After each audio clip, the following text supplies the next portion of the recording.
কি রান্না করছো? ডাল সিদ্ধ করবো, এদিকে একটু তাকাও। ডাল সিদ্ধ করবো, শাকের চচ্চড়ি করবো, শাকের চচ্চড়ি করছি। আর ওইদিকে কি রেখেছো? ওটা তো সকালে টিফিন হয়েছে পাউরুটি। আর এটা চাউমিন করে দিয়েছো? আর এগুলো খারকুল পাতা বাটা করছে, খারকুল পাতা বাটা করছে। আর এই ডালটা করবে? আমি যে ডালটা আর এই মাছের ডিম আছে, যে ভাজবে মাছের ডিম। মাছের ডিম।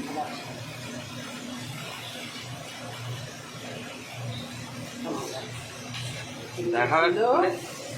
ডিমে ছিল এইটা তোমার পরিষ্কার করতে আর ওইদিকে ভাত করতে। ঠিক আছে, বলে দাও কেমন হলো বন্ধুরা জানিও। রান্নাটা কেমন হবে জানো। রান্না করে দাও। এখন আমার ছেলে অফিসে যাবে, খেতে দেবো, টিফিন দেবো। টিফিন করেছি, চাউমিন নিয়ে যাবে। আর ভাত করেছি, ভাত দিয়েছি। আর এই খারকুল পাতা বাটা করেছি, পুঁই শাক দিয়ে আলু দিয়ে বেগুন দিয়ে চচ্চড়ি করেছি, ডাল করেছি, এই যে ডাল করেছি, আর ডিম দিয়ে আলু দিয়ে আর গাঁটি দিয়ে তরকারি করেছি। কেমন হয়েছে বলুন, জানি।